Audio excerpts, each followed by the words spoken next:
Qu'est-ce que t'écris comme nom? J'écris les pseudos de tous ceux qui ont fait des commentaires négatifs sur les bandes annonces de films. Voilà. Mais c'est complètement débile, les pseudos ça ne marche pas, faut que ce soit le vrai nom. Et merde, boucan de merde. Bienvenue dans cette vidéo Voxmaker Plus où je suis en compagnie de l'Ermite Moderne. Bonjour. Où nous allons parler du suicide social. Oui, voilà, le suicide social. Nous allons nous suicider en direct devant des centaines de milliers de personnes. C'est le truc le plus osé qu'on ait jamais fait, que la fois où j'ai dit que le film SOS Fantôme de l'année dernière était correct. Waouh. Au moins ce niveau-là de catastrophe. T'as failli mourir ce jour-là, je me souviens, il y avait des gens avec des fourches et des torches qui étaient venus chez toi pour te lapider à coups de hache. Voilà. Ils avaient pas de cailloux, donc ils ont pris des haches. En l'occurrence, c'est Death Note le film, je crois, c'est ça? Oui, oui, le film Death Note. Celui sur Netflix. Oui, voilà, celui sur Netflix. Ouais. C'est vrai que si t'avais aimé la version japonaise... Le téléfilm Disney Channel là, avec les cosplays moches et, oui, c'est ça, exactement. et Ryuk qui est superbe dans le rôle de Simplet de Blanche-Neige là. Alors, voilà, donc il vient de mourir en direct. Ça, c'est bon. Non, c'est vrai. Alors, je partage avec MJ notre désamour, disons, pour les films japonais Death Note. J'ai moi-même énormément de problèmes avec le cinéma...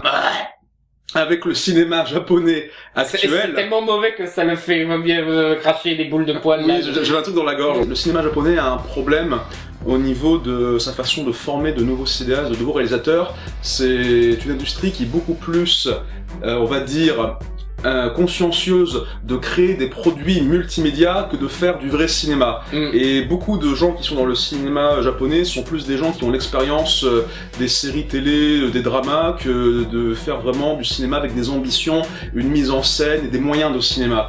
C'est pour ça que beaucoup de films dernièrement ont tendance à beaucoup ressembler à des téléfilms Disney Channel, et surtout les adaptations manga avec des cosplays. Et encore les téléfilms Disney Channel, ils ont une meilleure production design que les films Death Note fait par les Japonais. Hein. Voilà, donc, largement. C'est ça. Nous, on a vraiment, pour nous, il n'y a pas une vraie mise en scène extraordinaire. On trouve que c'est assez plat. Je suis sûr qu'un fan film peut être meilleur que ce truc. Au niveau de la colorimétrie, des lumières et tout ça, ça fait très plat, ça fait très plateau télé aussi. Même les acteurs, je trouve qu'ils sont chiants, quoi. Et les acteurs sont chiants, mais tout simplement, ils essaient juste de reproduire quelque chose d'irréaliste et de stylisé comme un manga. Je ne suis pas contre le cinéma qui essaye de reproduire quelque chose de stylisé, de graphiquement, on va dire, hors de l'ordinaire. C'est très bien, j'adore Speed Racer et ce genre de Scott Pilgrim, c'est un excellent exemple.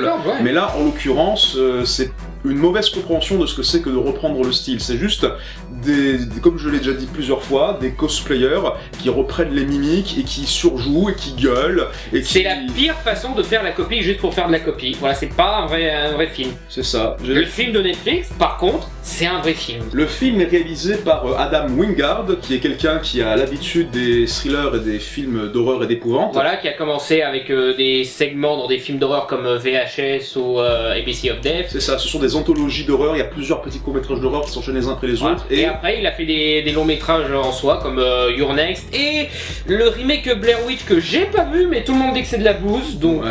voilà. Ce qui paraît, The Guest qu'il a fait, c'était quand même relativement sympathique en termes de thriller. Je l'ai pas vu, donc je peux pas dire, mais j'imagine, voilà, parce que franchement, rien que dans Death Note, il montre beaucoup de maîtrise en termes de mise en scène, parce que la mise en scène, tu retrouves du Nicolas Winding Refn.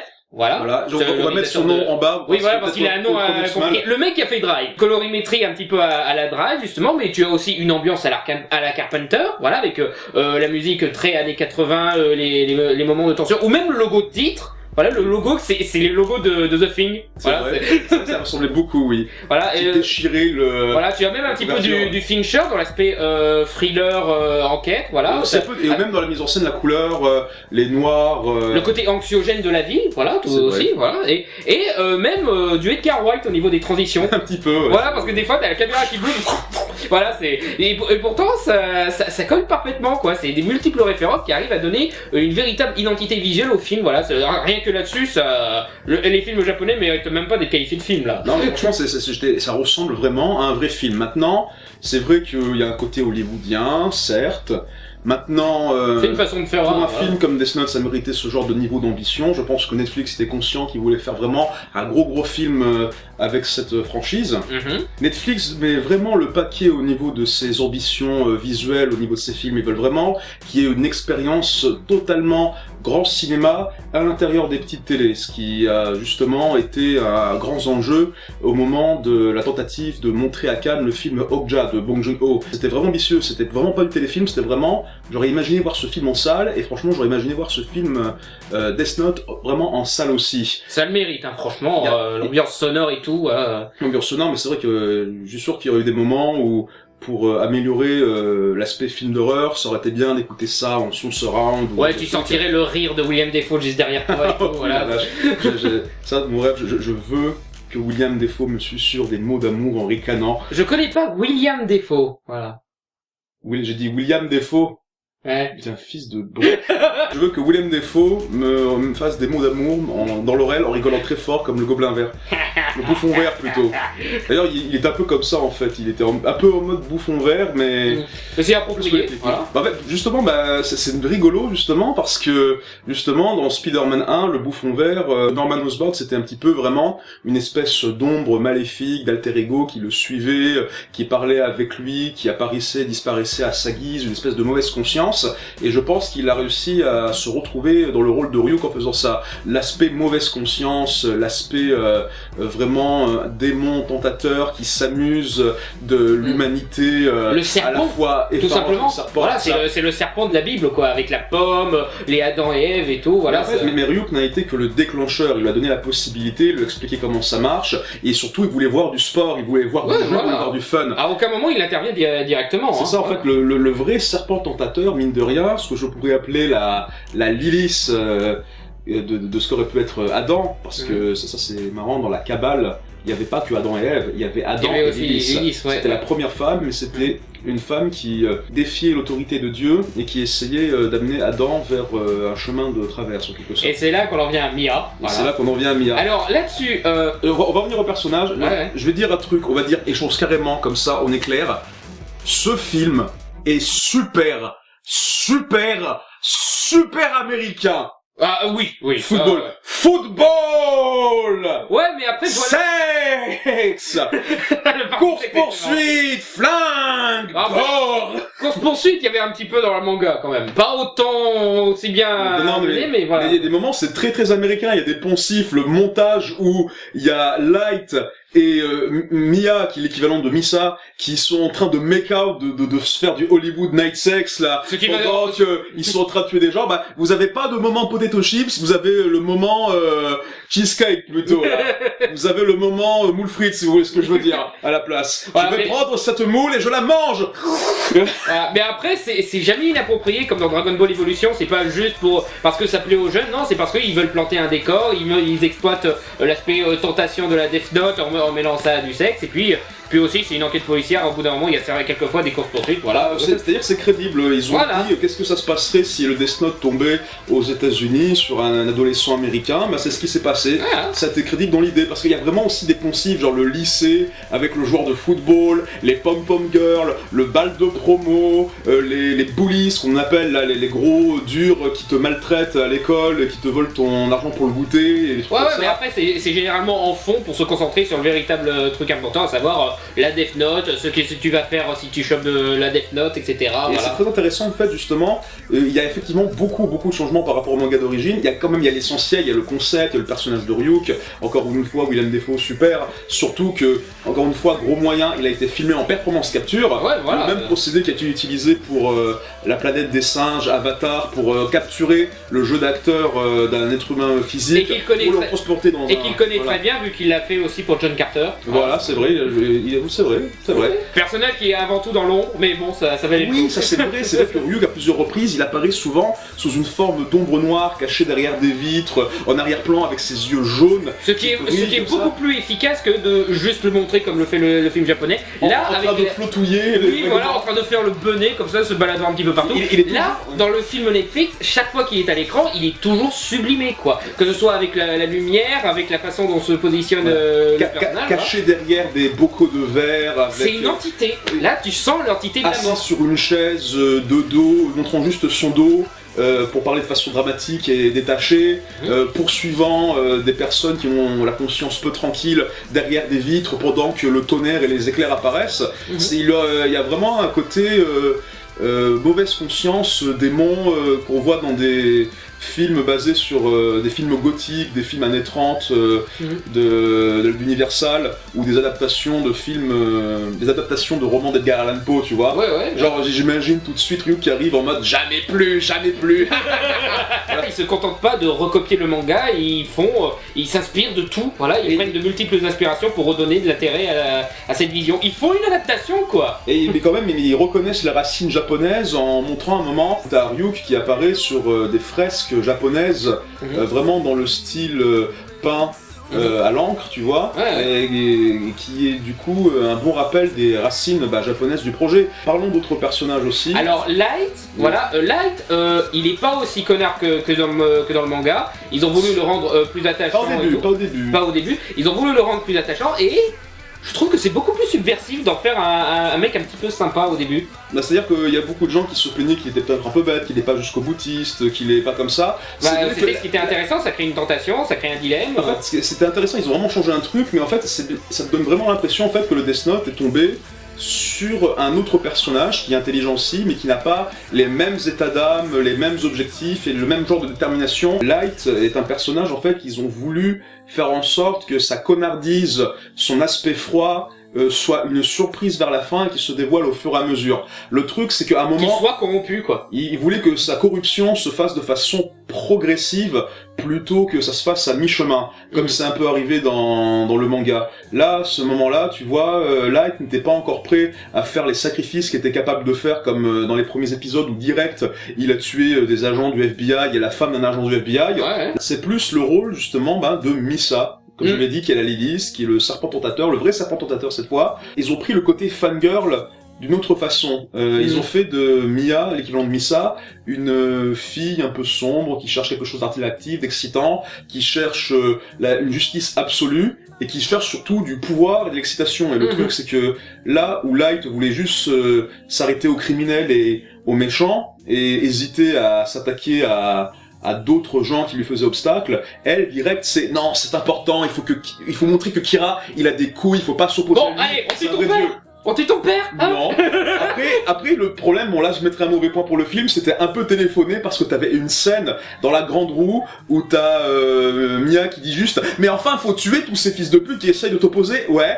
Et là, c'est Tala qui lui répond, ouais, c'est bien que ce soit moi qui ai le cahier, tiens. Ouais, mais c'est quand même une chouette scène, je trouve. Voilà, ça crée une certaine tension qui revient de plus en plus fréquemment entre les deux, voilà, qui devient la véritable dualité du film en plus. Voilà, en tout cas, bon, c'est vrai que je pense que beaucoup de gens n'aimeront pas le fait que Light, dans cette version, ne soit pas totalement en contrôle, ne soit pas quelqu'un qui a autant d'assurance. Je veux dire, il s'est mis à crier comme une petite pucelle fragile quand Ryuk est apparu. Comme n'importe qui le ferait, honnêtement. Voilà, bon, ça... Déjà que William Dafoe, de base, quand tu le vois, tu te caches. Voilà, mais alors quand même, William Dafoe en démon de la mort, là... Ah, mais il s'est vraiment mis à crier, mais genre high pitch, quoi, genre...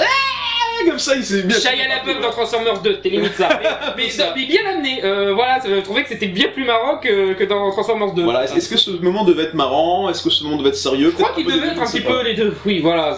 Voilà, moi je sais pas. Des fois, entre le rire et la peur, ça se mélange. Beaucoup de films d'horreur sont rigolos et des fois c'est un peu voulu aussi. Voilà. C'est partie du fun. C'est-à-dire, un film d'horreur ne peut pas forcément dire un film de peur. Exactement. Elle, voilà, personnellement, le fameux elle, qui a fait extrêmement débat parce qu'il ne ressemble pas du tout au manga. Sauf que le design de elle dans le manga, ça ne marche pas en live. Voyez-vous, dans un manga, voilà, c'est un art qui est basé sur l'image fixe, donc il doit rassembler un maximum d'informations en une image. Donc forcément on va dans la caricature, on le fait super maigre, on le fait super blanc, on le fait avec des cheveux n'importe comment. En live, voilà, on a minimum 30 images par seconde. Et du coup, comme tu as plusieurs images d'un coup, tu as beaucoup plus de place pour faire de l'information dans des petites mimiques, voilà, d'une façon de regarder pendant quelques secondes, une façon de parler, etc.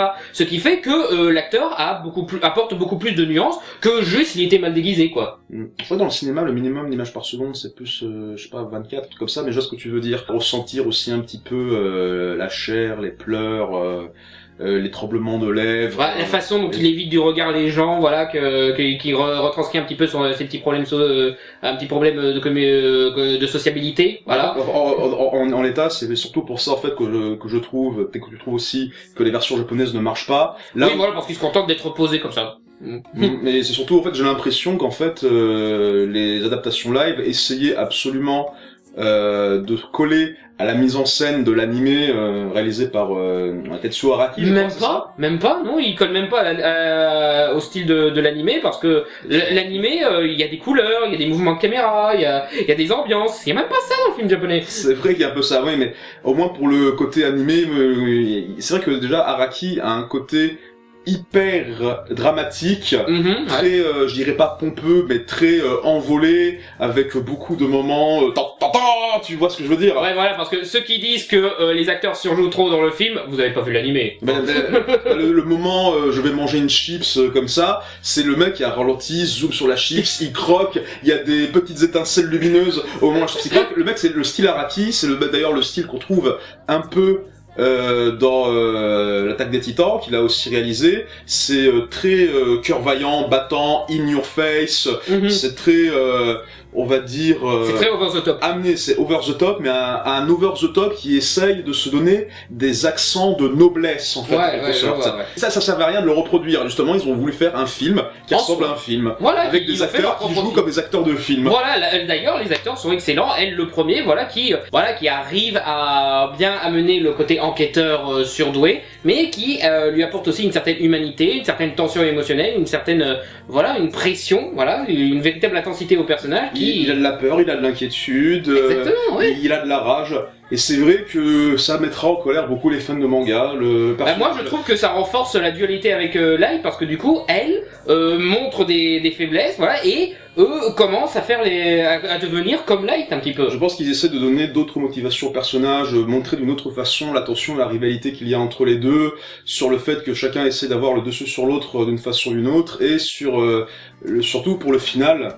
Oui, final qui remet en question pratiquement tous les personnages par rapport à leur vision de la justice et tout, et qui montre que n'importe qui peut un jour décider d'utiliser la Death Note, quoi. C'est ça, c'est-à-dire que vraiment c'est une parabole, c'est au moins un truc qui est compris sur l'animé, c'est cette parabole sur le pouvoir qui corrompt, sur jusqu'où seriez-vous prêt à aller pour la justice à partir du moment où on vous donne les pleins pouvoirs. Exactement, avec peu de conséquences au retour. Et le truc c'est que on voit jusqu'où on voit pas jusqu'où elle peut aller, parce que justement c'est mis en suspens. C'est ambigu, ça s'arrête pile au bon moment, justement, pour laisser imaginer le spectateur. Jusqu'où là il est capable d'aller, parce que justement il a montré à la fin du film qu'il est devenu un Light aussi calculateur, froid jusqu'au boutiste et déterminé que quasiment celui du manga, dans le sens où il a cédé au désir de Mia, qui fasse de lui vraiment un vrai dieu calculateur qui ne se laisse pas faire, quitte justement à se débarrasser des gens autour de lui qui l'emmerdent et qui essayent de le doubler, mais surtout qui essayent de le limiter. Jusqu'au point où les gens autour de lui en souffrent énormément et où sont obligés de se rallier à sa cause. Du coup, ce qui nous ramène justement vers le père, excellent acteur aussi. Oui, très bon, Sympa d'avoir aussi restitué un acteur plus à l'américaine, renfrogné, perdu sa femme, dur avec ses proches, difficilement émotionnel, devant nager dans la paperasse et toutes les merdes qu'on voit dans les polices américaines, tu vois. Qui donne beaucoup plus de nuances au personnage, quoi. C'est ça. Maintenant, au terme scénaristique, je pense que le côté tactique est là, même s'il est forcément moins présent. Il est moins mis en avant parce qu'il se concentre avant tout sur l'aspect moral et psychologique, Ouais, bon, tout ça, mais il quand même est là, il y a des petits tours de passe-passe, ils essaient de jouer un petit peu avec les règles du Death Note, même s'ils essayent un petit peu de tacler le fait que le Death Note a des tas de règles, qu'on peut pas tous les retenir et que c'est des fois un peu... Combien il y a de putain de règles C'est ça, à un moment il dit, mais combien de règles dans ce truc? Je dirais pas des incohérences, mais des bizarreries, et des fois peut-être c'est vrai des incohérences et des plot holes, par exemple Watari, le personnage de Watari, donc l'assistant de elle, apparemment il s'appelle juste Watari. Il a changé son nom. En même temps, le mec il fait partie d'un programme utilisant des orphelins à leur bien. Mais dans ce cas-là, pourquoi elle s'appelle pas juste elle? Genre t'aurais juste marqué elle et son nom, ça aurait marché. Le mec il s'appelle juste... Il a décidé, je sais pas, j'ai de l'argent, je m'appelle Watari maintenant, c'est tout.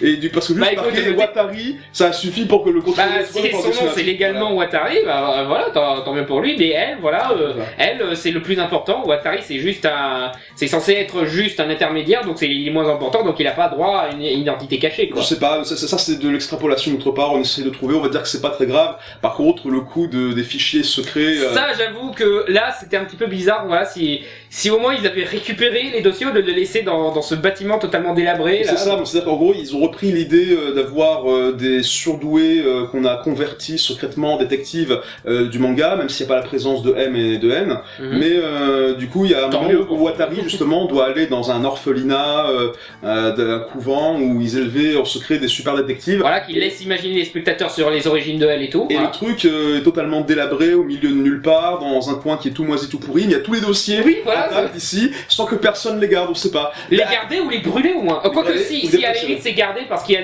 les mecs qui butent après Watari. On sait pas vraiment qui sont ces mecs, est-ce que c'est la police, que c'est les gens de la société secrète. Ça a l'air d'être les membres de la société secrète parce qu'ils ont l'air d'avoir des tenues un petit peu de surveillance de zone. Je crois qu'il y a un moment aussi où il y a Ryuk qui a ce moment très classe où il dit mon nom n'a que 4 lettres, personne n'a réussi à aller jusqu'au deuxième. Généralement toutes les scènes avec Ryuk sont géniales comme ça. Mais il m'avait semblé qu'il y a un moment où justement le nom de Ryuk était écrit dans le Death Note en avertissement. T'as un moment où c'est écrit Ryuk n'est pas ton ami ni un animal de compagnie, et pourtant c'est écrit dessus, donc c'est quoi ça? Après voilà, est-ce que tu peux utiliser la Death Note contre un dieu de la mort? Non, je sais pas. Après aussi peut-être qu'il y a des moments où certains trucs sont peut-être un peu trop bien calculés, le fait que la feuille du Death Note tombe à l'intérieur d'un brasier, parce que ça a été écrit à l'intérieur du Death Note qu'il tomberait dans ce brasier, mais en même temps c'était emporté par le vent délicatement, c'est-à-dire il peut contrôler le sens du vent, la météo, le Death Note aussi. Il arrive à contrôler pratiquement tous les éléments, c'est pratiquement un esprit à la destination. Oui, mais ils avaient dit justement qu'il fallait pas faire des trucs qui étaient trop physiquement limites ou impossibles, genre des... la blague de... désolé Light, mais tu peux pas faire sortir des requins des toilettes, même si ce serait très drôle. C'est physiquement possible, justement, un petit coup de vent et voilà, c'est dans le feu. C'est un peu limite, c'est un peu chercher le truc. Et puis, mais voilà, c'est vrai que bon, les personnages sont, en gros, on a des personnages plus vulnérables, qui ressentent beaucoup plus d'émotions, qui sont moins monolithiques que le manga, et qui, du coup, ils perdent le charisme, la classe, le côté archétypal de lutte du bien contre le mal, mais en même temps, c'est échangé pour un peu plus d'humanité, certes basique, mais... Et surtout, ça permet de rendre le truc beaucoup plus subversif en les normalisant, parce que voilà, quand tu vois Light avant même qu'il ait la Death Note, tu te dis, ouais, s'il a le moyen, il va essayer de devenir un méchant de James Bond ou quelque chose. Et ça reste l'esprit de base du manga, pour moi c'est respecté, en ce qui me concerne, ça me va. Il y a de l'action, de la poursuite, il y a de la bonne cinématographie, des acteurs corrects. Pour moi, c'est un bon exemple... Comment faire une adaptation, voilà. C'est une adaptation, ça adapte. Je pense que les gens qui voulaient une restitution du manga, déjà ils comprennent pas le sens du mot adaptation. Voilà. C'est ça, mais c'est l'idée. Moi, en l'occurrence, je suis content d'avoir eu une version fraîche, nouvelle de Death Note, quelque chose qui ne soit pas 100% une version condensée de l'histoire originale, mais vraiment une intrigue qui est réécrite par des gens qui voulaient s'approprier les bases du manga pour refaire l'ensemble à leur sauce, reprendre des pièces de Lego préexistantes en fait, pour se construire leur propre maquette plutôt que de suivre les plans préétablis. Exactement, ouais. Voilà, je voulais voir ça a été fait correctement. Peut-être qu'il était possible d'avoir un meilleur compromis entre fidélité et adaptation intéressante et innovante de la façon de Tintin par Steven Spielberg, mais en l'occurrence, bon, ils ont choisi la voie davantage vers la nouveauté que le respect. Rendant le film très intéressant. Peut-être que les gens auraient mieux aimé ce film et l'auraient mieux respecté s'il s'appelait l'agenda du décès avec Jean-Robert Dupont. Voilà, peut-être que ça aurait été un truc comme ça, voilà, mais comme tu le dis dans ta précédente vidéo, si c'était trop ressemblant, ils auraient appelé ça du plagiat, et si, en regardant le nom, ce serait vendu, ce serait remarqué, mais ils auraient traité le truc d'infidèle. Il y avait pas de situation possible avec ces fans. Moi, en l'occurrence... Et puis, de toute façon, je suis sûr que vous aimez des films qui trahissent encore plus leur œuvre d'origine. Voilà. Comme tu l'as dit, à mon avis, je pense que les gens qui ont regardé...